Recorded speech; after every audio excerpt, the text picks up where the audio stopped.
Hello everyone, कैसे हैं आप लोग सभी। उम्मीद है आप लोग सभी बढ़िया होंगे।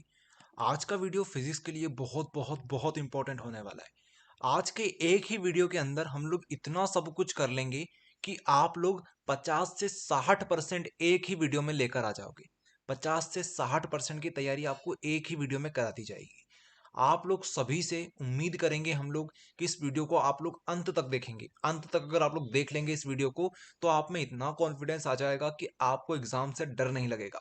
ठीक है, तो फिजिक्स में आप लोग सभी एंड तक ये वीडियो को देखेंगे तो आपकी बेहतरीन तैयारी हम लोग करवा देंगे। चलिए, हम लोग सारे चैप्टर्स खत्म कर लेंगे, सारे के सारे जितने भी फिजिक्स के अंदर है। बस आप लोग मेरे साथ बने रहें। हम आपको ऐसी ऐसी ट्रिक्स बताएंगे जिससे कि आपका जो सिलेबस जो एक साल में कंप्लीट होना चाहिए वो एक दिन में कंप्लीट होगा। जी हाँ, सबसे सबसे पहला वीडियो ये यूट्यूब के ऊपर होने जा रहा है जिसमें हम लोग सिर्फ 1 घंटे के अंदर अंदर, शायद थोड़ा सा ज़्यादा भी लग जाए थोड़ा सा कम भी हो जाए, लेकिन हमारे पास लगभग 1 घंटे के अंदर अंदर हम लोग इतना सब कुछ कर लेंगे कि आपकी पूरी तैयारी हो जाएगी। हमारे पास पहला जो क्वेश्चन आता है वो आता है कुलाम के व्युत्क्रम वर्ग नियम की सीमाएं लिखिए। ठीक है, तो ये हमसे प्रश्न पूछा जा रहा है। तो इस क्वेश्चन को हमें 2 नंबर में देखने को मिलेगा। ये क्वेश्चन अगर परीक्षा में आता है तो इसको तैयार कैसे करेंगे। गुलाम के व्युत्क्रम वर्ग नियम केवल बिंदु आवेश के लिए ही सत्य है। हम लोग क्या बोलेंगे, इसका नियम जो है इसकी सीमाएं क्या क्या है। इसकी सीमा पहले तो ये हो गई कि ये सिर्फ किसके ऊपर काम करता है, बिंदु आवेश के ऊपर काम करता है।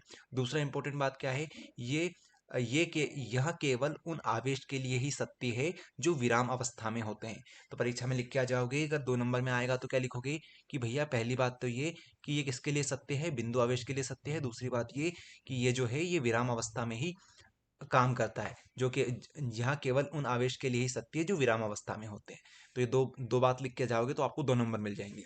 चलो आगे बढ़ें, फटाफट हो गया तैयार आपका। बिल्कुल क्लास को आपको एंड तक देखना है, सब कुछ तैयार करवा देंगे आपका। चलिए, फिर हमारे पास 2 नंबर के लिए क्वेश्चन आया। वो आया विद्युत फ्लक्स किसे कहते हैं। विद्युत फ्लक्स किसे कहते हैं। आप लोग सभी कॉपी लेकर साथ में बैठें तो आपकी और तैयारी हो जाएगी अच्छी तरीके से। देखिए, विद्युत फ्लक्स भी 2 नंबर में आएगा। कैसे करके 2 नंबर खाने हैं आपको। 2 नंबर आपको इस तरीके से खाने हैं कि 1 नंबर में तो आप डायग्राम बनाना इस तरीके से, ये इस तरीके से आप लोग डायग्राम बनाना। ये डायग्राम यहाँ पे दिया हुआ नहीं है परीक्षा बोर्ड में, लेकिन आप लोग सभी डायग्राम बना के आना। आ जाओगे सब बना के इस तरीके से, ये डायग्राम आपको बनाना है। इसके बाद आप लोग क्या लिखोगे, इसके बाद आप लोग लिखोगे कि जो हमारे पास विद्युत फ्लक्स होता है इसको इस तरीके से बनाया जाता है। ये जो होता है ये किसके बराबर होता है, ये होता है ई। फिर लिखोगे यहाँ पे ए, यहाँ पे लिखोगे कोस थीटा। क्या लिखोगे, कोस थीटा। तो आपको डायग्राम बना के आना है, साथ में ये फॉर्मूला लिख के आना है। अगर ये काम कर दोगे तो आपको 1 नंबर मिल जाएगा। इसके बाद एक लाइन आपको डेफिनेशन मतलब हमारी परिभाषा की लिखनी होती है। तो परिभाषा में क्या लिखोगे, विद्युत क्षेत्र में स्थित किसी क्षेत्रफल में अभिलंबत गुजरने वाली कुल बल रेखाओं की संख्या को विद्युत फ्लक्स कहते हैं। तो कुल रेखाएं जो जा रही है इस तरीके से, हमारे पास जितनी भी रेखाएं कैसी जा रही है, परपेंडिकुलर जा रही है, मतलब अभिलंबवत जा रही है, गुजर रही है यहाँ से, उन्हीं को हम लोग क्या बोलेंगे, विद्युत फ्लक्स बोलेंगे। तो यहाँ तक अगर आप लोग लिख के आ जाओगे परीक्षा में, साथ में ये फॉर्मूला लिख के आ जाओगे, ये बना के आ जाओगे, तो आपको 2 में से 2 नंबर मिल जाएंगे। चलिए, बाकी आप लोग आगे भी पढ़ सकते हैं यहाँ पे। फिर हमारे पास इंपॉर्टेंट क्या आ जाता है भैया, उसको देखेंगे हम लोग। हमारे पास फिर यहाँ पे आना है आपको, ये 4 नंबर में आता है क्वेश्चन। कितने नंबर में आता है, 4 नंबर में। 4 नंबर में कैसे आएगा, विद्युत बल रेखाओं के गुण लिखिए। क्या पूछेंगे आपसे, विद्युत बल रेखाओं के गुण लिखिए। तो सबसे पहले तो आप ये डायग्राम बना के आ जाओगे। ठीक है, डायग्राम बनाने के साथ साथ आपको बहुत सारी चीजें क्लियर हो जाएगी।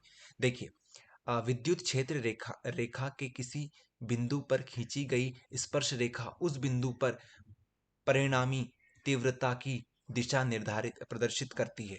तो मतलब आप क्या बोलोगे, विद्युत क्षेत्र रेखा के किसी बिंदु पर खींची गई स्पर्श रेखा, किसी बिंदु पर खींची गई, मान लीजिए ये बिंदु है, इस पर खींची खींची गई स्पर्श रेखा उस बिंदु पर परिणामी तीव्रता की दिशा प्रदर्शित करती है। तो मान लीजिए आप लोग यही बिंदु ले लीजिए, कहीं पर भी आप एक बिंदु ले लीजिए, वहां पर आप जब स्पर्श रेखा खींचोगे जैसे ये, तो ये क्या बताएगी, इसकी दिशा बता देगी। स्पर्श रेखा खींचोगे तो वो क्या बता देगी, दिशा बता देगी। एक और बात ध्यान रखना, ये जो दो लाइन होती है, किसी भी 2 लाइन को ले लीजिए, ये आपस में एक दूसरे को काटती नहीं है, एक दूसरे को काटती नहीं है। तो 2 पॉइंट याद हो गए। पहला ये कि किसी भी बिंदु पर आप लोग क्या बनाओगे, लाइन बनाओगे, तो आप क्या देखोगे, आप ये देखोगे कि वहां पर उसकी दिशा मिल जाएगी। उसके बाद दूसरा क्या बताओगे, 2 लाइन एक दूसरे को काटती नहीं है, 2 रेखाएं एक दूसरे को कभी नहीं काटती है। तीसरी बात क्या लिख दोगे कि जो रेखाएं हैं वो कहाँ से चालू होती है, धन से चालू होती है और ऋण पे खत्म होती है। ये बात आप लोग थर्ड पॉइंट में लिख दोगे। चौथे पॉइंट में आप लोग क्या लिखोगे, विद्युत क्षेत्र रेखाएं सतत वक्र होती है, जो बीच में कहीं भी नहीं टूटती है। तो हमेशा सतत होती है, टूटती नहीं है बीच में से कि यहाँ से टूट गई, फिर यहाँ से टूट गई, फिर यहाँ से, सतत होती है इस तरीके से। ये याद हो गया। 4 नंबर आपके यहाँ पे कंफर्म हो गए। ठीक है, 4 नंबर का अगर ये क्वेश्चन आता है तो आप लोग तैयार कर लोगे इस तरीके से। देखो लिखते चलोगे तो और अच्छा लगेगा, हमें भी और आपको भी, आपकी तैयारी और अच्छी होती जाएगी। चलिए आगे बढ़ें। चलिए आगे हमारे पास जो प्रश्न आता है वो आता है, विद्युत विद्रव से आप क्या समझते हैं। विद्युत विद्रव के कारण निरक्षीय स्थिति में किसी बिंदु पर विद्युत क्षेत्र की तीव्रता के लिए व्यंजक स्थापित कीजिए। तो देखिए ये इस तरह से प्रश्न आएगा हमारे पास, ये इस तरीके से हमारे पास प्रश्न आएगा। तो आप लोग बिल्कुल एक बात ध्यान रखिएगा, ये जो प्रश्न है इसको हमने यहाँ पर तो सॉल्व नहीं करवाएंगे। हम आपको ये जो प्रश्न हमारे पास है, ये शायद पेज नंबर कितना था हमारे पास, चलो कोई दिक्कत नहीं है, पेज नंबर को छोड़ो। लेकिन आप लोग एक बात ध्यान रखना, ये जो क्वेश्चन है हम यहाँ पे सॉल्व नहीं करवाएंगे। इसका वीडियो हमने बना रखा है पहले से ही, तो उसकी लिंक आपको डिस्क्रिप्शन में दे देंगे। जी हाँ, वो जो वीडियो रहेगा वो इंग्लिश मीडियम में रहेगा, लेकिन कोई दिक्कत नहीं है, क्योंकि यहाँ पे जो ये चीज़ें यूज़ हो रही है, जो चीज़ लिखी हुई है, ये सब हिंदी मीडियम इंग्लिश मीडियम सबके लिए एक जैसी होती है। तो अगर आपको पूरा वीडियो देखना है तो आप लोग वहां से देखिए, बहुत अच्छे से हमने वहां पे एक्सप्लेन किया हुआ है पूरा का पूरा। ठीक है, तो ये इंपॉर्टेंट क्वेश्चन है, 4 नंबर में आता है। बाकी अगर आप लोग ये क्वेश्चन याद नहीं कर पाते हैं तो आपको एक चीज सिखाते हैं जिससे आपका काम आसानी से हो जाएगा। 4 नंबर में ये क्वेश्चन आएगा तो ध्यान रखना, 1 नंबर आपको डायग्राम का मिलेगा। तो ये जो डायग्राम है इसको आपको याद करना है।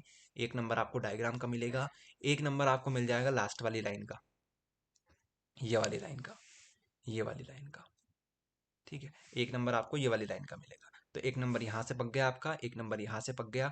2 नंबर तो आपको कैसे भी करके मिल रहे हैं, 4 में से 2 नंबर तो आपके आ ही जाएंगे। लेकिन अगर आपको 4 में से 4 नंबर चाहिए तो आप लोग क्या करेंगे, आप लोग हमारा वीडियो देख लेंगे जो हमने बना रखा है, हम आपको डिस्क्रिप्शन में लिंक दे देंगे। इंग्लिश मीडियम का है लेकिन कोई भी दिक्कत नहीं है बच्चों, इंग्लिश मीडियम हिंदी मीडियम दोनों में सेम ही होता है डेरिवेशन। आई बात समझ में। तो आप लोग उम्मीद करेंगे कि आप लोग हमारी बात को समझेंगे। ठीक है, बाकी उसके बाद हमारे पास अगला डेरिवेशन आता है जो कि हमारे पास बहुत इंपॉर्टेंट फिर से हो जाता है, जो कि हमारे पास है गॉस थ्योरम। तो गॉस थ्योरम हमारे पास आती है, किसी विद्युत क्षेत्र में स्थित किसी बंद स्पष्ट के लिए गॉस का नियम लिखिए, गॉस थ्योरम लिखिए। तो ये भी हमने हमारे वीडियो में कंप्लीट करवा रखा है इंग्लिश मीडियम के, तो उसको आप लोग देखेंगे, हम सबकी लिंक डिस्क्रिप्शन में दे देंगे, आप लोग सभी चेक कर लेना। जो हमारे यूट्यूब, जो स्टूडेंट यूट्यूब पर देख रहे हैं वो तो कर ही लेंगे, बाकी जो हमारे ऐप के ऊपर देख रहे हैं एमपीबी ऐप के ऊपर, तो उनके लिए हम बता दें, आपको ऊपर एक सेक्शन दिख रहा होगा यूट्यूब का, यूट्यूब लिखा हुआ, उसके ऊपर क्लिक कर दो तो आप डायरेक्ट यूट्यूब पे पहुंच जाओगे। ठीक है, तो वहाँ पे आप लोग डिस्क्रिप्शन चेक कर लेना, तो वहाँ पे हमने सारी लिंक दे रखी है। तो ये जो है इसको भी कैसे खाओगे, अगर आपको 2 नंबर खाना है तो कैसे खाओगे, डायग्राम बनाओगे 1 नंबर का, 1 नंबर की लाइन कौन सी लिखोगे, ये वाली लास्ट वाली। ठीक है, ये वाली लाइन आप लोग लिख दोगे तो 2 नंबर आपको कोई भी दे देगा। ठीक है, बाकी आप चाहें तो इसकी ये जो परिभाषा है इसको याद कर लेना, ये परिभाषा को याद कर लोगे तो और अच्छे से आपका काम हो जाएगा। चलिए, तो हम लोग यहाँ पे टारगेट 50 नंबर को कर रहे हैं, 50 से 60 नंबर को, तो उसके लिए इतना काफ़ी है। आगे हम लोग बात करते हैं। अगला हमारे पास प्रश्न आता है अगले चैप्टर से, विद्युत विभव किसे कहते हैं। तो ये आता है आपके 2 नंबर में। तो 2 नंबर में आप लोग क्या काम कर सकते हो, 2 नंबर में आप लोग एक डायग्राम बना सकते हो विद्युत विभव का।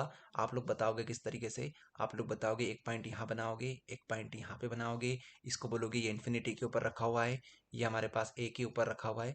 तो आप बोलोगे इसको यहाँ पे लाने में, किसको, मान लीजिए क्यू नोट हमारे पास है, क्यू नोट एक चार्ज हमारे पास छोटा सा है, इसको आप लोग यहाँ से यहाँ पे जब लाओगे तो उस समय आपका जो वर्क होगा, कार्य होगा, उसे हम लोग क्या बोलेंगे, उसी को हम लोग विद्युत विद्रव बोलेंगे। इसका फॉर्मूला क्या बनेगा, जो आपने काम किया, काम किसके ऊपर किया, आपने इस छोटे से क्यू नोट को लाने में जो कार्य किया है, उसी को हम लोग क्या बोलेंगे, विद्युत विद्रव बोलेंगे।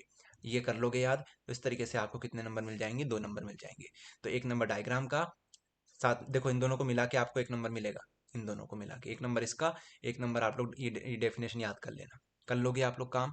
चलिए, तो इस तरीके से हमारा ये भी कंप्लीट हो गया। आगे देखिए, किसी चालक की विद्युत धारिता से आप क्या समझते हैं, इसका मात्रक बताइए।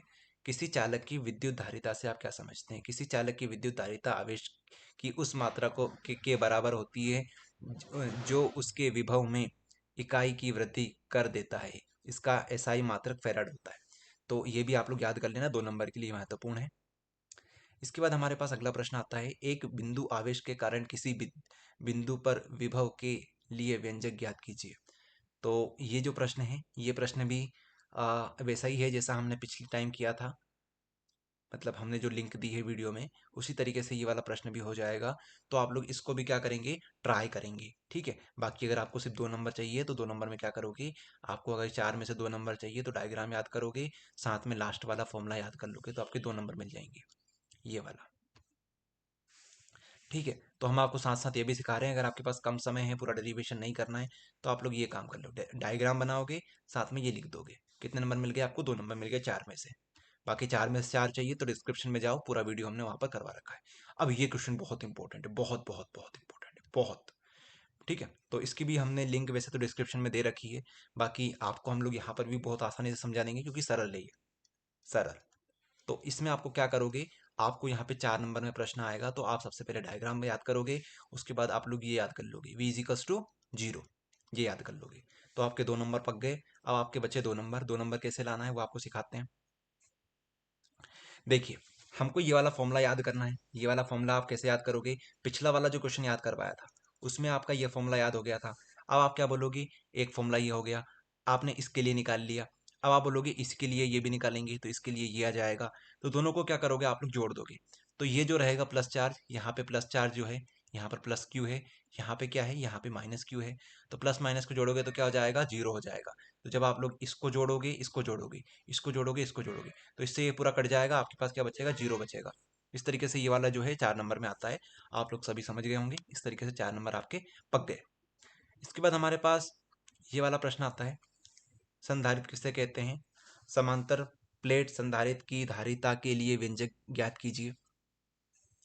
तो इसमें भी आपको 2 नंबर खाने हैं, तो कैसे खा सकते हो, सबसे पहले तो ये वाला डायग्राम याद कर लो। डायग्राम बनाओगे, 1 नंबर मिलेगा आपको। लास्ट में आपको ये वाली चीज याद कर लेनी है। कौन सी चीज याद करनी है आपको, ये वाली, ये वाली आपको याद करनी है, ये वाली, ठीक है। तो आपके 2 नंबर हो जाएंगे। बाकी डिस्क्रिप्शन में लिंक दे रखी, पूरा अगर करना है 4 में से 4 नंबर चाहिए तो वहां पे आप लोग देखिए, ठीक है। सभी इंग्लिश मीडियम जो हमने लिंक दे रखी है वो इंग्लिश मीडियम की है, लेकिन इंग्लिश मीडियम हिंदी मीडियम कुछ नहीं होता है यार। डेरिवेशन जो है, डेरिवेशन में इंग्लिश मीडियम हिंदी मीडियम कुछ नहीं होता है, वहां पर चीजें वो की वही होती है, ठीक है। वैसे इंग्लिश में भी वी ऐसे ही बनता है, हिंदी में भी वी ऐसे ही बनता है। आई बात समझ में, तो ऐसा मत सोचा करो कि इंग्लिश मीडियम में बना दिया वीडियो तो हमसे नहीं हो पाएगा, सब हो पाएगा। वो इंग्लिश मीडियम वाले उनको भी हम लोग हिंदी मीडियम की लिंक देते हैं कभी कभी। आगे देखिए, 3 संधारित्र जिनकी धारिताएं क्रमशः C1 C2 C3 है, समांतर क्रम में जुड़े हुए हैं, तो क्या करना है। तो अगर समांतर क्रम में जुड़े हुए हैं, इस तरीके से आपको बनाना है, इस तरीके से समांतर क्रम में आपको धारिता उनको लगानी है। तो ये आपको डायग्राम बनाना है, साथ में आपको लास्ट में कौन सा एक्सप्रेशन याद करके जाना है, आपको ये वाला एक्सप्रेशन याद करके जाना है, ये वाला, ये वाला, ठीक है। तो आपका कितने नंबर हो जाएंगे, आपका 1 नंबर, फिर यहाँ से दो, सॉरी 2 नंबर आपके हो जाएंगे, 1 नंबर डायग्राम का, 1 नंबर इसका। चलिए हो गया कंप्लीट आपका। आगे देखिए, इसको नहीं करना है आपको। चलिए, तो हमारा चैप्टर नंबर 1, चैप्टर नंबर 2 खत्म हो गया। इसी तरीके से हम आपको सब कुछ करवा देंगे। हमारे पास आता है करंट, इलेक्ट्रिसिटी, विद्युत धारा। इसको समझिए। देखिए, हमने यहाँ से जो यूनिट 1 है, इकाई 1 है, उसको कंप्लीट कर लिया है। हम लोग इकाई 2 पे आ चुके हैं।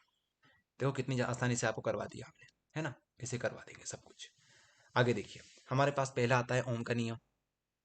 तो ओम का नियम कैसे याद करोगे, ओम का नियम, ओम का नियम में हमसे डायरेक्ट पूछा गया कि 2 सीमाएं लिखिए। ओम का नियम क्या होता है, वे याद करो पहले। तो ओम का नियम होता है V टू आई आर, ये आपका ओम का नियम होता है। इसकी 2 सीमाएं कौन कौन सी है, ये धात्विक चालकों के लिए ही सत्य है, पहली बात तो ये। किसके लिए सत्य है, धात्विक चालकों के लिए सत्य है, बाकी सबके लिए असत्य है। दूसरी बात क्या है इसकी, यहाँ पे आपकी भौतिक अवस्था जो है, जैसे लंबाई, ताप आदि, अपरिवर्तित होना चाहिए।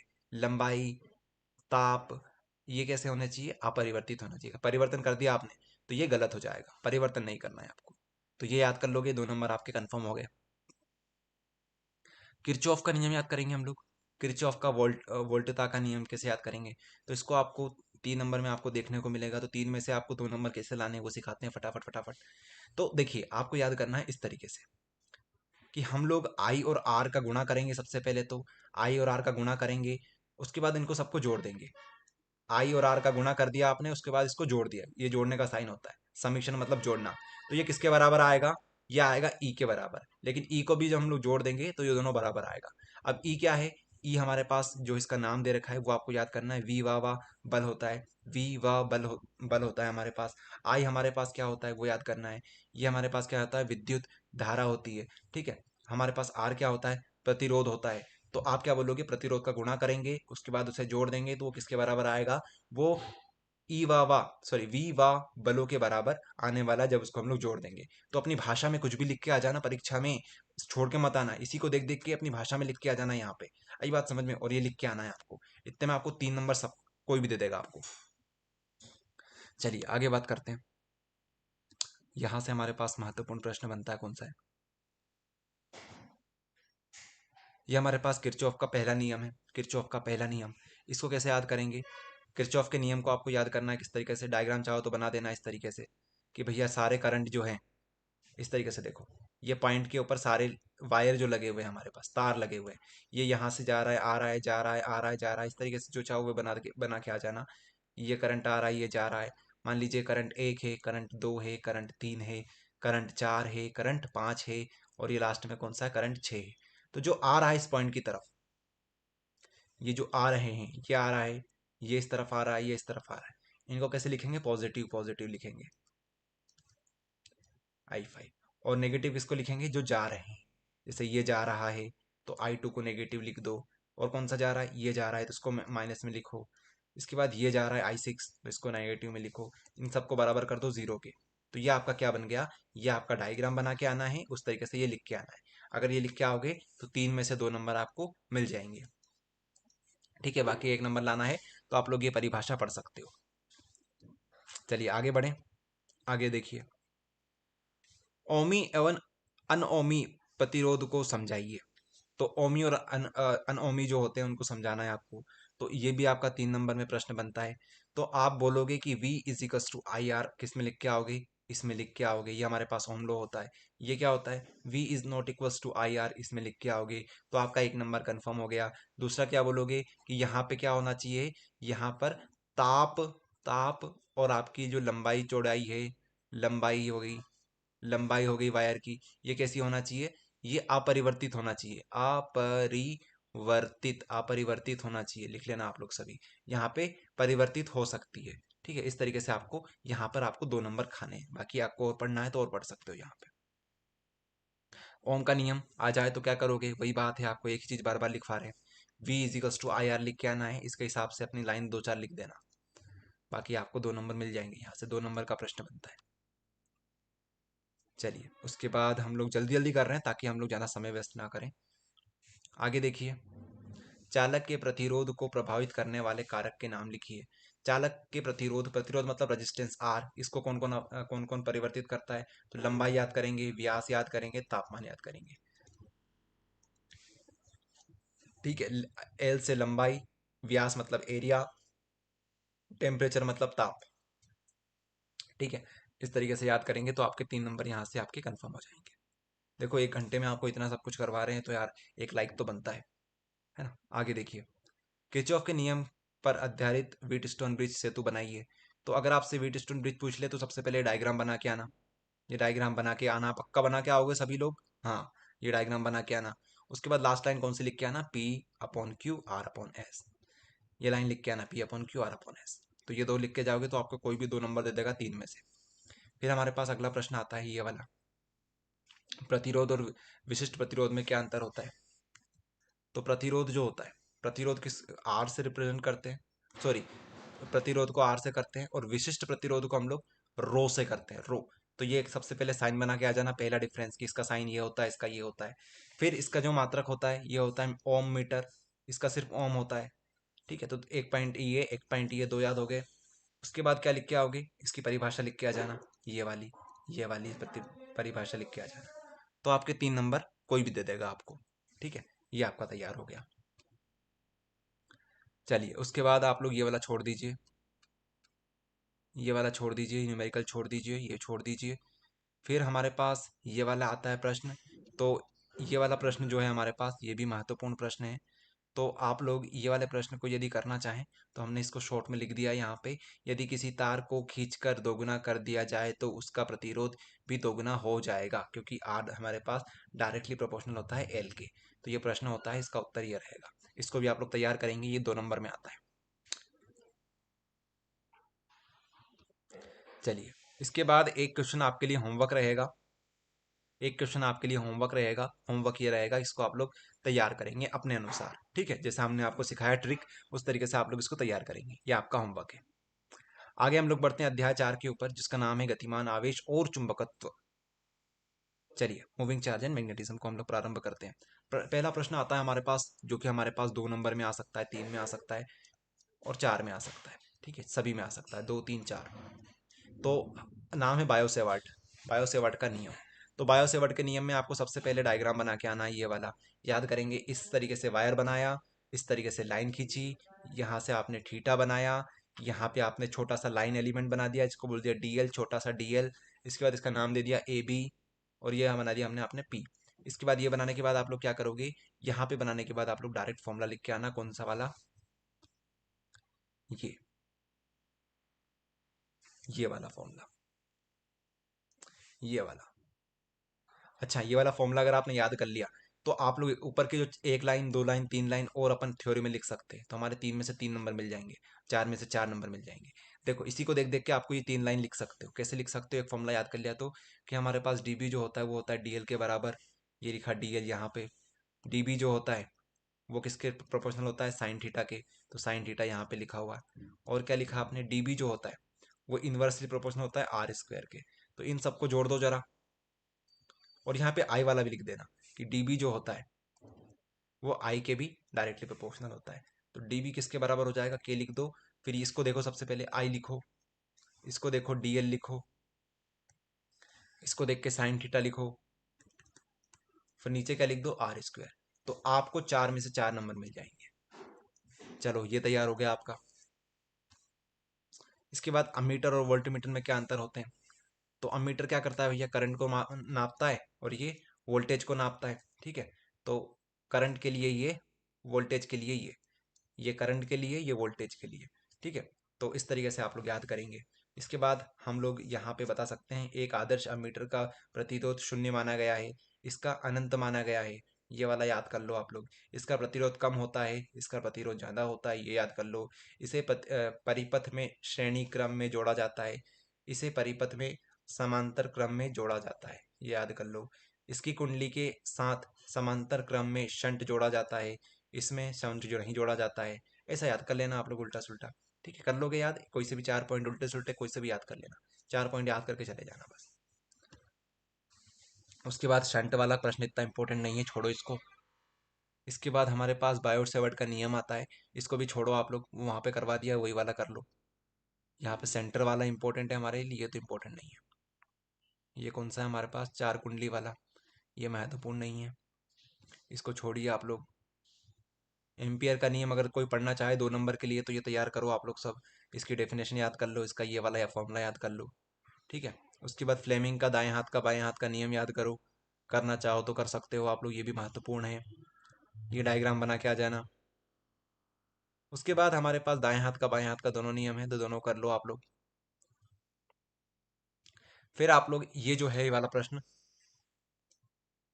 प्रश्न जो है, इसको आप लोग कर लेना, क्योंकि ये हमने पहले ही करवा रखा है। आपको अभी करवाया था ना, कौन सा वाला, इस तरीके से करवाया था हमने, वो हमारी जो इलेक्ट्रिसिटी वाला प्रश्न था, उसी तरीके से चुंबक वाला है। चुंबक वाले में आप लोग इस तरीके से याद करना, चुंबक की जो रेखाएं होती है, ये नॉर्थ पोल हो गया, साउथ पोल हो गया, इस तरीके से रेखाएं चलती है, इस तरीके से बाहर, इस तरीके से बाहर चलती है नॉर्थ से साउथ, और अंदर की तरफ चलती है साउथ से नॉर्थ, साउथ से नॉर्थ। तो ये लिख के आना, कि बाहर क्या होगा, बाहर, बाहर ये चलेगी, और अंदर, अंदर ये चलेगी, इस तरीके से बताना।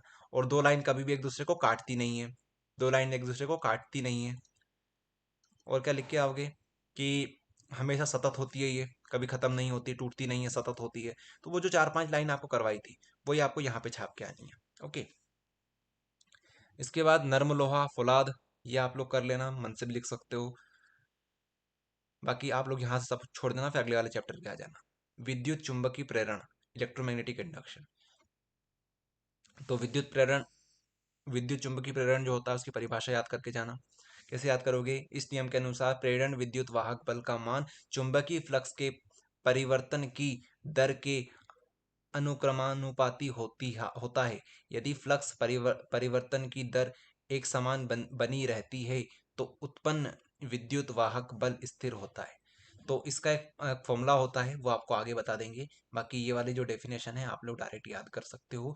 बाकी हमने इंग्लिश मीडियम में ये पूरा समझा रखा है, हिंदी मीडियम में आप लोग इस तरीके से याद कर सकते हो। ठीक है, ये परिभाषा है इसकी।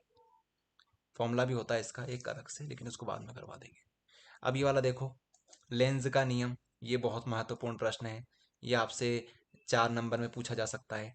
अगर पहले तो हम लोग इसको देखेंगे कि हम लोग 4 में से 2 नंबर कैसे ला सकते हैं। तो एक बात ध्यान रखना, लेंस का नियम क्या होता है। ये जो होता है लेंस का नियम, ये हमेशा उल्टा होता है, उल्टा चलता है ये। मतलब क्या हुआ इसका, पहले यहाँ पे पढ़ो फिर समझाते हैं आपको। विद्युत चुंबकीय प्रेरण की प्रत्येक अवस्था में परिवर्तित विद्युत धारा की दिशा इस प्रकार होती है कि वहां उस कारण का विरोध करता है, विरोध करती है। तो यहाँ से आपका महत्वपूर्ण है कि जो हमने अभी पढ़ा विद्युत क्षेत्र प्रेरण, कि वहां पे जो प्रेरित विद्युत धारा है, जो बन रही थी विद्युत धारा, जो विद्युत धारा हमारे पास बन रही थी, विद्युत धारा की जो दिशा होगी वो कैसी होगी। विद्युत धारा की जो दिशा होगी, दिशा ऐसी हो सकती है, ऐसी हो सकती है, ऐसी हो सकती है, ऐसी हो सकती है। तो ये जो दिशा रहेगी ये कैसी होगी, ये विपरीत होगी। किसके विपरीत होगी, जिसने उसको बनाया है, जिस कारण की वजह से ये धाराएं हमारे पास बन रही है उसके विपरीत होगी। मतलब जिसने इसको पैदा किया है उसी का ये विरोध करेगा, उसी का ये विरोध करेगा, जिसके कारण वहां स्वयं उत्पन्न होता है। उसके बाद हमारे पास लिखा है, इस नियम की सहायता से प्रेरित धारा की दिशा ज्ञात की जाती है। प्रेरित धारा की दिशा इस नियम के द्वारा ज्ञात की जाती है। यह नियम ऊर्जा संरक्षण के नियम का अनुकूल है। ये आपसे ऑब्जेक्टिव भी पूछा जाता है, तो इसको आप लोग याद करेंगे। ठीक है, आप लोग ऐसा बता सकते हो, मान लीजिए हमारे पास ये एक सर्कुलर रिंग है हमारे पास। यहाँ पर आपके पास नॉर्थ पोल है, ये साउथ पोल है। ठीक है, आपने इसको इस तरफ लेके गए साउथ पोल को, तो ये रिंग जो है, रिंग क्या करेगी, इसको अपोजिट करेगी। तो साउथ का उल्टा क्या होता है, साउथ का उल्टा साउथ ही होता है। क्या होता है, साउथ का उल्टा साउथ। क्यों होता है, क्योंकि साउथ साउथ एक दूसरे को रिपल करते हैं, नॉर्थ नॉर्थ एक दूसरे को रिपल करते हैं। तो आप ये डायग्राम बनाना चाहो तो बना सकते हो कि साउथ को अगर हम लोग इस तरफ लाएंगे तो ये जो करंट की डायरेक्शन होगी ये इस तरफ हो जाएगी। इसको इस तरीके से कराएंगे तो यहाँ पे ऐसा बनेगा, ये इस तरफ जा रही है तो ऐसा ऐसा बनता है हमारा, तो ऐसा बना देना। ठीक है, तो ये हमारा डायग्राम बन जाएगा। चलिए, तो लेंस का नियम इस तरीके से आपको लिख के आना है। लेंस का नियम आप लोग और पढ़ सकते हो, यहाँ पे इंपॉर्टेंट है, सब करके आना। फिर आपसे पूछ सकते हैं स्वप्रेरण और अन्योन्य प्रेरण में क्या अंतर है। तो सबसे आसान भाषा में अगर हम लोग बात करें तो यहाँ पे हमारे पास सिर्फ एक कुंडली होती है, यहाँ पे हम लोग दो कुंडली का महत्व समझते हैं। ठीक है, तो इसमें एक कुंडली होती है, इसमें कितनी कुंडलियाँ होती है, दो कुंडलियाँ होती है। बाकी आप लोग और पढ़ सकते हो, दो अंतर हो रहे हैं हमारे पास, ये आपके ऊपर है। बाकी हम शॉर्ट में आपको करवा रहे हैं। उसके बाद हमारे पास अगला प्रश्न आता है, ऊंचाई और अपचाई ट्रांसफर में क्या अंतर होता है। ऊंचाई और अपचाई में क्या अंतर होता है। तो एक में हमारे पास क्या होता है, एक में देखो, दोनों में हमारे पास क्या होती है, दोनों में हमारे पास कॉइल्स होती है। तो एक में इस तरीके से समझ लो आप लोग, या फिर हम लोग इसको और अच्छे से बनाएं तो 1 2 3 4 5, तो इधर क्या हो जाएंगे, थोड़े से कम टर्नर रहेंगे। इसी तरीके से हम लोग इस तरीके से बना सकते हैं कि यहाँ पे क्या होगा, यहाँ पे हमारे पास कम टर्न रहेंगे और इस तरफ ज़्यादा टर्न रहेंगे। तो एक तो ये अंतर हो गया। इस तरीके से आप लोग अंतर बता सकते हो। इसका परिणाम अनुपात 1 आता है, इसका परिणाम अनुपात 1 से कम आता है, 1 से अधिक आता है, इसका एक से इसका 1 से कम आता है। आप लोग इसे याद करेंगे। यहाँ ट्रांसफॉर्मर प्रत्यावर्तित विभवांतर को बढ़ा देता है, ये उसको कम कर देता है। यह धारा की प्रबलता को घटा देता है, ये बढ़ा देता है। इस तरीके से आप लोग इसको याद करेंगे। ठीक है, चलो आगे देखो। चौक कॉइल छोड़ सकते हो आप लोग, इसे मत करो इसे अभी, ये भी आप लोग छोड़ो क्योंकि यहाँ से बड़ा डेरिवेशन आएगा। ये इंपॉर्टेंट है आपके लिए, ये वाला महत्वपूर्ण प्रश्न है आपके लिए। ट्रांसफार्मर की ऊर्जा हानि बताओ। ट्रांसफार्मर जो होता है हमारे घरों के आसपास जो डीपी लगी हुई होती है, तो डीपी डीपी में किस तरीके से हमारे पास जो एनर्जी होती है, जो लाइट, जो हमारे पास ऊर्जा होती है, ऊर्जा का नुकसान कैसे होता है। तो देखो 4 तरीके होते हैं, 4 से 5 तरीके हमारे पास होते हैं। एक तो होता है ताम्र, ताम्र का हास। तांबे की कुंडली को प्रतिरोध के कारण ऊष्मयी ऊर्जा के रूप में, तांबा जो होता है भैया कैसे होता है, गर्म होगा तो वहां पे क्या होगा, प्रतिरोध होगा, प्रतिरोध में वहां पे नुकसान हो जाता है, प्रतिरोध। लोहा जो होता है, लोहा उसमें भी हमारे पास भंवर धाराएं बन जाती है, इस वजह से वहां पर भी नुकसान की संभावना है। और हमारे पास कहाँ कहाँ की नुकसान की संभावना है, हमारा जो फ्लक्स है वो लीक हो सकता है, क्षरण हो सकता है उसका फ्लक्स का, तो वो एक नुकसान हो सकता है। एक हमारे पास ध्वनि ध्वनि भी होता है, एक ध्वनि आप चाहो तो लिख लेना यहाँ पे, ध्वनि कि वहां से जो हमारी जो डीपियां होती है उनमें क्या होती है, ध्वनि, इसलिए लिखना ध्वनि। ध्वनि हास्य भी हो सकता है।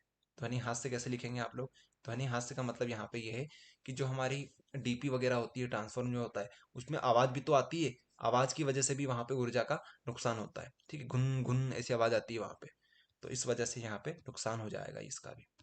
उसके बाद हमारे पास और प्रश्न जो आते हैं महत्वपूर्ण महत्वपूर्ण, वो आपको करवा देते हैं। ये वाला जो है, ये वाला आप लोग याद करेंगे, फराडे का नियम, ये 4 नंबर के लिए अति महत्वपूर्ण प्रश्न है ये वाला। तो विद्युत प्रेरण का जो हमारे पास फराडे का नियम आता है, इसको आपको याद करना है। इसमें आप लोग कम से कम इतना याद करके जाना कि जो इसके 2 नियम होते हैं, पहला नियम और दूसरा नियम, ठीक है। पहला नियम क्या बोलता है और दूसरा नियम क्या बोलता है। पहला नियम सिर्फ ये बोलता है कि हमारे पास जो विद्युत धारा है, प्रेरित धाराएं जो हमारे पास बन रही है, प्रेरित धारा जो होती है वो उतनी बनेगी जो हमारे पास चुंबकीय फ्लक्स रहेगा। जितना ज्यादा चुंबकीय फ्लक्स बनेगा उतना ही हमारे पास प्रेरित धारा बनेगी। दूसरा हमारे पास ये बोलता है कि हमारे पास जो जो विद्युत धारा बन रही है वो किसके डायरेक्टली प्रोपोर्शनल रहेगी, वो फ्लक्स में जो परिवर्तन होगा, जैसे ये परिवर्तन हो गया, एक में से एक घटाएंगे तो परिवर्तन हो गया, और साथ में समय में परिवर्तन हो गया, तो इसके डायरेक्टली प्रोपोर्शनल रहेगी। तो ये 2 पॉइंट बताना है आपको, प्रेरित धारा जितनी बढ़ेगी, सॉरी जितना फ्लक्स बढ़ेगा उतना प्रेरित धारा बढ़ेगी। उसके बाद हम लोग बोलेंगे कि अ, हमारे पास जो फ्लक्स में चेंज आएगा, ऐसा लिख लो चाहो तो आप, फ्लक्स में जो चेंज आएगा उतना ही हमारे पास समय में चेंज आएगा। तो अगर ये ऐसा हम लोग लिखेंगे तो ये इसके बराबर आएगा, ठीक है, मतलब प्रोपोर्शनल आएगा एक तरीके से। और इसको हम प्रोपोर्शनलिटी का साइन हटाएंगे तो यहाँ पे माइनस के आएगा, और यहाँ पे आप लोग इस तरीके से लिख लेना। तो ये आपको याद करके जाना है, ये याद करके जाना है, ये याद करके जाना है। चलिए, तो इस तरीके से आपको कम से कम 3 नंबर मिल जाएंगे 4 में से, अगर हाँ 4 में से 3 में, तो 4 में से आपको 3 नंबर इतने मिल जाएंगे, और आप थोड़ी थोड़ी बहुत थ्योरी याद कर लोगे यहाँ से, तो आपको 4 में से 4 मिल जाएंगे। इसके बाद हमारे पास ये वाला प्रश्न आता है, लेकिन अभी आप इसको छोड़ सकते हो, इसको भी आप लोग छोड़िए। अब ये आता है हमारे पास महत्वपूर्ण, अति महत्वपूर्ण प्रश्न। देखिए, प्रत्यावर्तित धारा परिपथ के कारण सिद्ध कीजिए। तो ये अगर प्रश्न आ जाए आपसे इस तरीके से पूछ ले, P av equals to V R M S into I R M S into cos phi, अगर इस तरीके से आपसे पूछें वो, तो आपको क्या करना है, आपको सबसे पहले जो सिखा रहे हैं वो याद करना है। सबसे पहली लाइन इसको देख देख के लिखना है, इंटू वी इंटू आई करना है आपको। पहली लाइन ये लिख के आनी है, दूसरी लाइन क्या लिखोगे, ये आपको याद करनी पड़ेगी। ये तो याद करने की जरूरत नहीं है, उसी को देख देख के लिख लेना, पी यहाँ पे लिखा है यहाँ लिख देना, वी यहाँ पे लिखा है यहाँ लिख देना, आई यहाँ लिखा है। अब आपको ये वाली याद करनी है, V naught sine omega T, ये याद करनी है। इसको याद करने के बाद आपको ये वाली याद करनी है, वी की जगह आई नोट रख दो, यहाँ पे साइन लिख दो, यहाँ पे डब्ल्यू बना दो, यहाँ पे टी लिख दो, यहाँ पे प्लस फाइव लिख दो। प्लस फाइव लिखो या फिर माइनस लिखो, सब एक ही बात है। तो ये लिख के आ जाओगे परीक्षा में। इसके बाद क्या करोगे आप लोग, ये वाली वैल्यू को यहाँ पे रखोगे, ये वाली वैल्यू को यहाँ पे रखोगे। चलो रखें, चलो रखते हैं भैया। पी आ जाएगा हमारे पास V naught sine omega T, यहाँ पे क्या आ जाएगा, गुणा करेंगे I naught sine omega T, फिर यहाँ पे माइनस फाइव लगा देंगे। तो ये लाइन लिखने के बाद आप लोग अगर बीच की चीजें आपको याद नहीं रहती है, तो आप लोग डायरेक्ट आखिरी पे आ जाओ। ये जो लाइन है, ये लाइन, इसी को देख देख के आपको आगे लिखना है। लास्ट में आप लोग ये लिख दोगे, V R M S I R M S cos phi, ठीक है। लेकिन अब ये बीच की जो लाइन बची इसमें क्या करोगे, इसमें आप लोग ये करके आ जाना कि यहाँ पे लिखना पी, यहाँ पे लिखना वी नोट, यहाँ पे लिखना आई नोट, यहाँ पे लिखना कास फाइव, और अपॉन में लिख देना, अपॉन में लिख देना under root two, under root two, ठीक है। इस तरीके से आपको लिख के आना है। बाकी देखो, ये लाइन तो आप लिख ही दोगे इसको देख देख के, ये लाइन भी लिख दोगे, ये लाइन भी लिख दोगे, ये लाइन भी लिख दोगे, और ये लाइन भी लिख दोगे। ये बस आपको याद करनी है, इस पे ज्यादा काम करना है। तो आपको शॉर्ट में हमने बता दिया किस तरीके से, आपको कोई भी 4 में से 3 नंबर आसानी से दे देगा, ठीक है। एक लाइन और होती है बीच में यहाँ पे, लेकिन वो लाइन अभी आप लोग छोड़ सकते हो, नहीं तो ये बहुत कठिन डेरिवेशन है, ठीक है। हमने आपको सिर्फ छोटी सी भाषा में समझा दिया। 4 में से 3 नंबर मिल जाएंगे आपको, और कॉपी चेक करने वाला अच्छा हुआ तो 4 में से 4 भी दे देगा आपको, बस और क्या बोले। ये डेरिवेशन करके आना है बस आपको। फिर से सुन लो कैसा किया हमने। सबसे पहले ये हमारे पास क्वेश्चन में दिया हुआ होगा, इसको देख देख के हमने ये लिख दिया, फिर हमने ये 2 लाइन याद कर ली भैया, ये लाइन याद कर ली। इसके बाद इन दोनों की वैल्यू यहाँ पे रख दी, ये रख दी। इसके बाद हमने अंडर रूट टू से डिवाइड कर दिया, ये साइन साइन खप खा गया हमने, ठीक है। इनकी जगह पे हमने V naught under root two I naught under root two cos phi लिख दिया। अब यहाँ पे हम लोग आखिरी में जो क्वेश्चन हमारे पास दे रखी थी वो लिख दी बस। चलिए, तो इस तरीके से हमारा जो कठिन सा डेरिवेशन जो टीचर बोलते हैं बहुत कठिन है ये, उसको हमने आसानी से कर लिया। फिर हमारे पास अगला प्रश्न आता है जो कि प्रत्यावर्ती धारा के परिभाषित करने। प्रत्यावर्ती धारा ये छोड़ो आप लोग, इसको मत करो, ये इतना इंपॉर्टेंट नहीं है। फिर हमारे पास आगे जो प्रश्न आते हैं इसमें से ये मत करो, एलसीआर वाला करेंगे डायरेक्ट हम लोग। डायनेमो वाला भी कर लेते हैं पहले, फिर एलसीआर वाला करेंगे। तो डायनेमो का आप लोग डायग्राम इस तरीके से बना के आना। ये डायग्राम आपको दोनों के दोनों याद करने हैं, डायग्राम बहुत महत्वपूर्ण है। उसके बाद आपको सिद्धांत में क्या लिखना है, यहाँ पे सिद्धांत में आप लोग क्या लिखोगे, ये भी जो हमने पढ़ा पिछला चैप्टर उसका नाम लिख के आना है, ईएमआई। ईएमआई मतलब, ईएमआई मतलब क्या हुआ भैया हमारा, ईएमआई जो हमने पढ़ा चैप्टर का नाम, तो विद्युत वाहक बल जो होता है हमारे पास, चैप्टर का नाम जो था हमारे पास, उसी को आपको लिख के आना है। ओके, तो ये हमारे पास क्या हो जाएगा, हमारा सिद्धांत हो जाएगा। डायनो विद्युत चुंबकीय प्रेरण, सॉरी विद्युत चुंबकीय प्रेरण हमें बोलना चाहिए था। विद्युत चुंबकीय प्रेरण जो है हमारे पास इस सिद्धांत पे काम करता है। सिद्धांत याद करके जाना बहुत इंपॉर्टेंट है, बस ये याद करके जाओ, सिद्धांत आपका कंप्लीट हो जाएगा। फिर चित्र बना के आ जाना, फिर मुख्य भाग जो है इसके वो लिख के आना है आपको। कार्यविधि आपसे नहीं पूछेंगे वो लोग, ठीक है, कार्यविधि पूछे तो छोड़ के आ जाना, ये कोई बड़ी चीज़ नहीं है। आपको जो चीज़ इंपॉर्टेंट है वो करके आनी है, नहीं तो आप लोग एग्जाम टाइम पे कंफ्यूज हो जाओगे। तो चार जिसके मुख्य भाग जो होते हैं वो याद करके जाना, क्षेत्र में चुंबक, आर्मेचर, सर्पिवल्य और ब्रश, ठीक है। जिसको स्लिप रिंग भी बोलते हैं, रिंग बोलते हैं, रिंग, कुंडली बोलते हैं ना, अगर आपको याद करना हो तो ये मुख्य भाग जो है वो याद करके जाना। उसके बाद हमारे पास, अच्छा इसमें से एक और प्रश्न बनता है जो हमने यहाँ पे नहीं लिखा है, जो हम आपको होमवर्क देने वाले हैं। होमवर्क में लिखना आप लोग सभी, एलसीआर आपको करना है, बहुत महत्वपूर्ण है एलसीआर। एलसीआर आपको यहीं पे समझा देते हैं, एलसीआर का प्रश्न आपसे पूछा जाएगा, तो एलसीआर आपको फटाफट समझा देते हैं। एल हमारे पास ये होता है, ठीक है, एल बन गया। उसके बाद आपको सी बनाना है तो सी ये हो गया।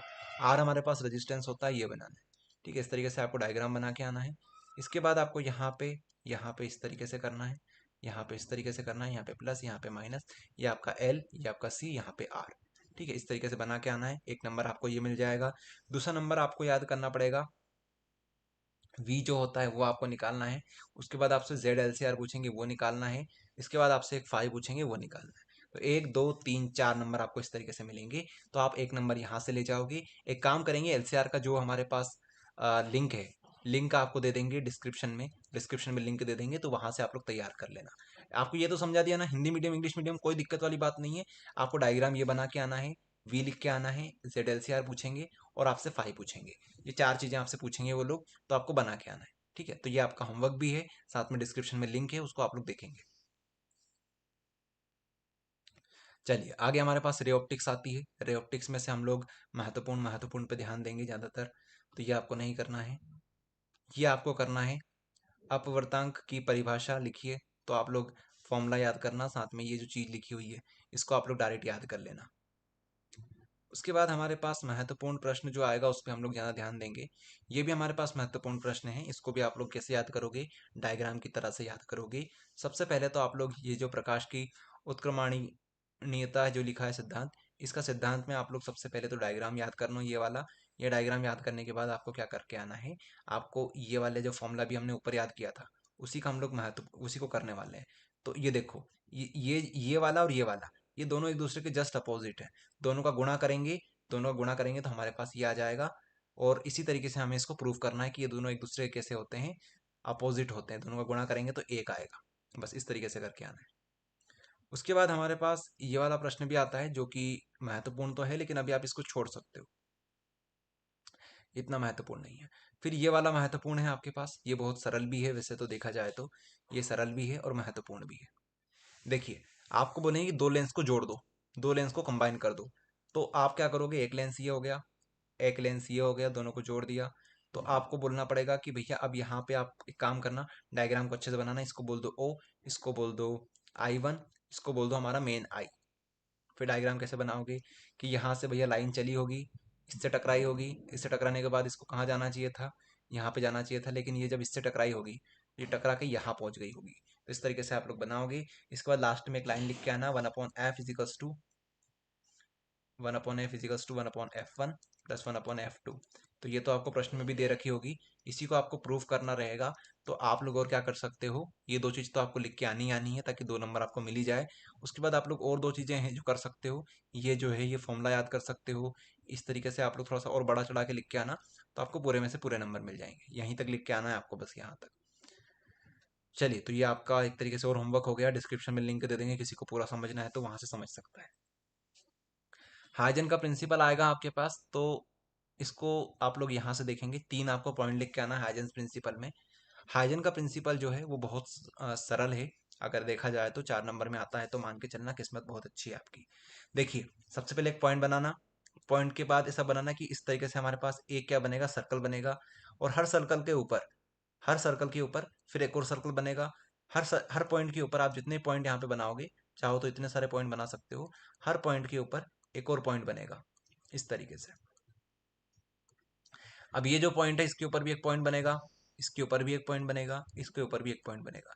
तो मतलब ये है कि हमारे पास पॉइंट से पॉइंट बनते हैं, पॉइंट से पॉइंट बनते हैं। इसी को बोलते हैं हाइजन का प्रिंसिपल। हाइजन की द्वितीय तरंगों के सिद्धांत के अनुसार तरंग तरंगा का प्रत्येक बिंदु तरंग स्रोत का कार्य करता है। मतलब हमारे पास प्रत्येक बिंदु, हर एक बिंदु क्या काम करता है, एक और स्रोत का काम करता है, एक और स्रोत का काम करता है। ठीक है, ये आपको बता के आना है। ठीक है, कार्य करता है जिससे नई तरंगे उत्पन्न होती है। जो एक पॉइंट होता है वो नई तरंगे उत्पन्न कर देता है। तो ये हमारे पास महत्वपूर्ण होगा। डायग्राम बना के आना, साथ में एक दो लाइन यहाँ से छाप देना। इतने में आपका काम हो जाएगा और आपको मिल जाएंगे कितने नंबर, 4 में से 3 नंबर आपको कोई भी दे देगा। फिर आप लोग ये छोड़ के आ जाना। उसके बाद ये भी छोड़ो आप लोग, अभी जो महत्वपूर्ण है वो करवा रहे हैं सिर्फ आपको।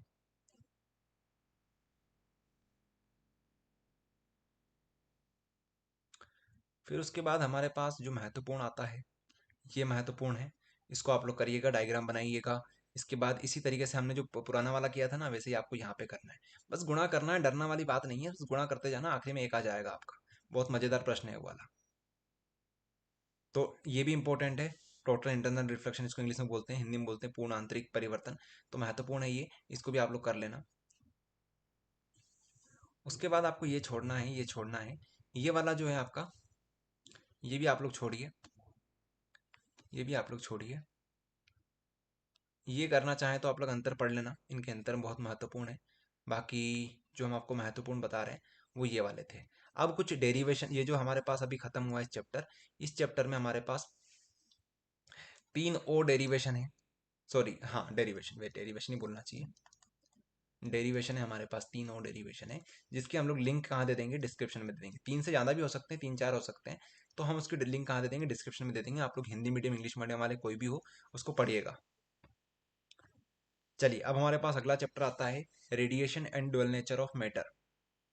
तो ये आपका 2 नंबर का चैप्टर होता है।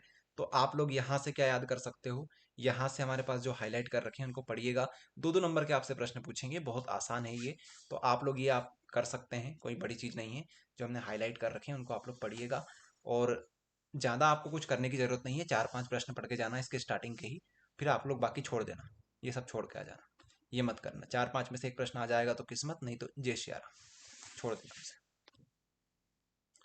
चलिए, उसके बाद हमारे पास यहाँ से भी कोई ज़्यादा 2-2 नंबर के प्रश्न आएंगे आपके पास, ये वाले चैप्टर से भी। तो इसको भी आप छोड़ सकते हो, जहाँ पे हम लोग 4-5 क्वेश्चन आपको बता देंगे एक साथ। तो वो कर लेना, नाभिक वाला प्रश्न कर लेना, नाभिक से प्रश्न बनते हैं तो ये वाला आप लोग कर लेना, तापीय न्यूट्रॉन। उसके बाद हमारे पास यहाँ से आप लोग चाहें तो ये प्रश्न कर सकते हैं, नाभिक बलों के 2 गुण लिखिए। ये महत्वपूर्ण है, नाभिक विखंडन, और ये बहुत महत्वपूर्ण है। ये आप लोग करिएगा, ये तो आपको करना ही करना है ये वाला। तो ये 2-2 नंबर के प्रश्न हैं जो छुड़वाए ना आपको अभी अभी, वो सब 2-2 नंबर के हैं, उनको आप छोड़ सकते हो। तो नाभिकीय विखंडन और नाभिकीय संलयन, ये महत्वपूर्ण है हमारे पास। ठीक है, तो यहाँ पे क्या होता है, नाभिक विखंडन में हमारे पास इस प्रकार एक भारी होता है, हमारे भारी नाभिकी होता है। नाभिक हमारे पास भारी होता है, एक भारी नाभिकी होता है। वो क्या होता है, वो 2 भाग में टूटता है। यहाँ पे क्या होता है, हमारे पास 2 भाग होते हैं। 2 भागों को जोड़ के हम क्या बनाते हैं, एक नाभिक बनाते हैं। 2 हल्के नाभिक होते हैं, उनसे हमारे पास भारी नाभिक बनता है। यहाँ पे एक भारी नाभिक से 2 हल्के हल्के नाभिक बनते हैं। इस तरीके से आपको बताना है। ये आएगा आप में, इसमें आएगा एटम बम, एटम बम आएगा इसमें उदाहरण। इसमें आएगा हाइड्रोजन बम, कौन सा बम? Hydrogen bomb. इसमें नुकसान ज़्यादा होता है, नुकसान ज़्यादा होता है, इसमें नुकसान कम होता है भैया। इस तरीके से आप लोग लिख के आ जाना। ये सामान्य ताप पर संभव है, ये सामान्य ताप पर संभव नहीं है, ऐसा लिख के आ जाना। तो आपको अगर 3 नंबर में आ जाए तो 3 नंबर में आप लोग लिख सकते हो। बाकी और भी इस चैप्टर से आप लोग चाहें तो पढ़ सकते हो। हमने यहाँ पे महत्वपूर्ण प्रश्न इस चैप्टर के दिए हुए हैं। बाकी ये जो चैप्टर है ये 2 नंबर के आएगा, तो हम लोग इस पर इतना ध्यान नहीं दे रहे। हमारे पास जो आता है लास्ट वाला चैप्टर, ये बहुत बहुत बहुत महत्वपूर्ण चैप्टर है। यहाँ से 4 नंबर का प्रश्न आएगा आपके लिए, तो इसको अच्छे से तैयार करिएगा, इसको अच्छे से तैयार करिएगा। सबसे पहले हम लोग तैयार करेंगे पीएन जंक्शन डायोड वाला। तो यहाँ से ये वाला प्रश्न रहने देना आप लोग। यहाँ से आप लोग तैयार कौन सा वाला करोगे? सबसे पहले यहाँ से 2-3 डिफरेंस आते हैं, वो आपको तैयार करने हैं। सबसे पहले एन टाइप और पी टाइप देखिए आप लोग, दोनों में क्या क्या अंतर होते हैं। ये होता है एन, ये होता है पी। पी मतलब क्या होता है? पॉजिटिव, और एन मतलब होता है नेगेटिव। ठीक है, नेगेटिव। तो आप लोग क्या बोलोगे कि दोनों में क्या होती है? इम्प्योरिटी होती है। ठीक है, दोनों में क्या होती है? इम्प्योरिटीज होती है। तो यहाँ पे जो होती है, यहाँ पे जो हमारे पास नेगेटिव है, यहाँ पे पांच पांच हमारे पास जो जिसमें वैलेंसी होती है, उसकी हमारे पास नेगेटिविटी होती है। यहाँ पे 3 हमारे पास नेगेटिविटी हो, इसको हिंदी में क्या बोलेंगे इसको आप लोग देखेंगे। तो 5 संयोगी, यहाँ पे त्रिसंयोगी। ठीक है, तो यहाँ पे जो इम्प्योरिटी होती है वो 5 संयोगी होती है, यहाँ पे 3 संयोगी होती है। एग्जाम्पल आप लोग याद कर लेना, फॉस्फोरस, इसका आएगा एल्यूमिनियम, बस एक एक याद कर लेना। इसमें इलेक्ट्रॉन देखो, नेगेटिव में क्या होता है? इलेक्ट्रॉन ज्यादा होते हैं। पॉजिटिव में हमारे पास क्या होते हैं? ज्यादातर आवेश वाले, पॉजिटिव संख्या ज्यादा होती है। नेगेटिव में नेगेटिव की संख्या, पॉजिटिव में पॉजिटिव की संख्या। तो इस इनमें चलन बेंड की तली के नीचे दाता ऊर्जा स्तर होता है। इनमें संयोगता बैंड के शीर्षक के ऊपर ग्रही ऊर्जा स्तर होता है। तो आप लोग इसको अच्छे से याद करेंगे, तो हमने कुछ जो इजी इजी पॉइंट्स थे वो करवा दिए। बाकी आप लोग और पढ़ सकते हो। इनमें होल का घनत्व ज्यादा होता है, इसमें इलेक्ट्रॉन का घनत्व ज्यादा आता है। इस तरीके से आप लोग याद करना, होल मतलब पॉजिटिव चार्ज। फिर हमारे पास एक और महत्वपूर्ण आता है, जो डिफरेंस आता है वो ये वाला आता है। विद्युरोती और अर्धचालक में क्या अंतर होता है, और चालक में क्या अंतर होता है। देखिए, इसको फटाफट करवा देते हैं। चालक का मतलब है हमारे पास कंडक्टर, जिनमें इलेक्ट्रिसिटी आसानी से पास हो जाती है। लाइट जहां से आसानी से चली जाती है हमारी, उसको बोलते हैं चालक। तो बोलते हैं विद्युत आवक आसानी से चला जाएगा, विद्युत हमारा आसानी से चला जाएगा, इसमें विद्युत नहीं जाएगा हमारा। विद्युत प्रवाह यहाँ पर कम जाएगा। अर्धचालक मतलब जिसमें कम जाता है, और ये यहाँ पर पूरा पूरा चला जाएगा, यहाँ पे बिल्कुल नहीं जाएगा। उसके बाद यहाँ पे ताप वृद्धि के साथ इनकी प्रतिरोधकता बढ़ती है। तो ताप बढ़ाओगे तो भैया इनको नुकसान है, इसमें कोई परिवर्तन नहीं आएगा।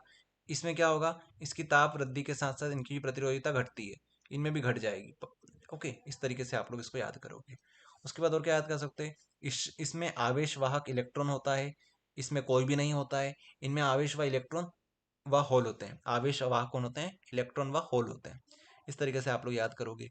इसके बाद हमारे पास ये वाला भी महत्वपूर्ण है, निज अर्धचालक और अपद्रव्य अर्धचालक में क्या अंतर है।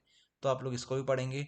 यहाँ पे चतुर संयोगी शुद्ध अर्धचालक होते हैं, यहाँ पे त्रिय संयोगी या पंच संयोगी होते हैं। इसकी विद्युत चालकता कम होती है, इसकी ज्यादा होती है। इस तरीके से इसको भी आप लोग याद करोगे। फिर हमारे पास ये पीएन जंक्शन डायोड वाला आता है प्रश्न, तो इसको आप लोग तैयार करिएगा। आप लोग कम से कम ये वाला डायग्राम बना के जरूर आना। डायग्राम के आपको 2 नंबर मिलेंगे। उसके बाद नीचे 2-4 लाइन लिख देना अपने मन से, बाकी आपको नंबर मिल जाएंगे। फिर ये वाला जो दृष्टिकरण वाला है, दृष्टिकरण वाला है, ये भी महत्वपूर्ण है। डायग्राम आपको पक्का बना के आना है, सभी लोग वादा करो कि डायग्राम जरूर बना के आओगे। उसके बाद आपका ये प्रश्न खत्म हो जाएगा। तो इस तरीके से जो हमारे पास महत्वपूर्ण महत्वपूर्ण थे सारे आपको करवा दिए। इतने में आपके 60% तैयार हो जाएंगे। तो अब अच्छे से पढ़ाई करो, आप लोग सभी लग जाओ अब अच्छे से। एक और बात ध्यान रखना, ये लॉजिक गेट वाला प्रश्न जो है वो रिड्यूस हो चुका है, इसको आप लोग छोड़ देना। लॉजिक गेट वाला प्रश्न आप लोग छोड़ देना। तो इस तरीके से फिजिक्स आपको कंप्लीट करवा दी हमने। आई होप आप सभी को अच्छा लगा होगा। डिस्क्रिप्शन आप लोग सभी चेक कर लेना। धन्यवाद।